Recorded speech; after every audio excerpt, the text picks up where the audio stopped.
Елга уртасында балык туткан егеткә ярдәм кирәк. Аның аяк астындагы боз ярылган һәм ул аздан гына су астына китми кала.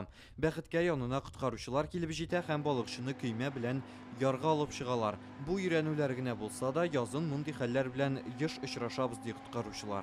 Безнең структурасы көн сайын йомшара һәм үзгәрә. Әгәр дә боз ярылып кеше су астына китә башласа, вакыт ул минутларга түгел, секундларга китә. Су салкын, кием юешләнә һәм су астына тарта башлый.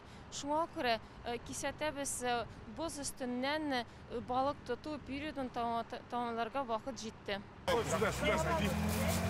Өйрәнүләрдә медицина хезмәткәрләренең әзерлеген дә тикшерәләр. Коткарылган кешегә тиз арада беренче ярдәм күрсәтү осталыгын сыйлар. Язын була торган тагын бер гадәттән тыш хәл ул су басулар. Бүген коткаручыларның мондый очракларга әзерлеге дә тикшерелде. Өйрәнүләр Яңа Сосновка бистәсе мисалында үтә.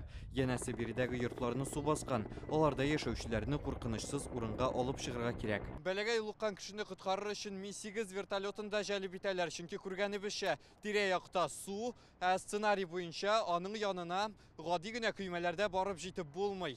Өйрәнүләрдә уйланылганча вертолеттан йорт түбәсенә коткаручы төшә һәм бәләдә калган кешеләрне бу урыннан алып чыга. Аларны ычкышта вакытлыча туру урыннарына алып китәләр. Республике создана группировка. Мондый бәләгә тараган кешеләргә ярдәм күрсәтү өчен республикада махсус төркем булдырылды. Аңа 19 мең коткаручы һәм 4 меңнән артык техника кергән.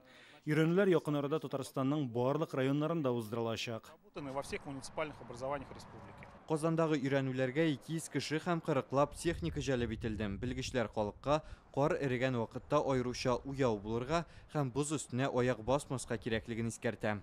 Рүзәл Шарипов, Рәмзил Гарипов, Яңа Гасыр каналы.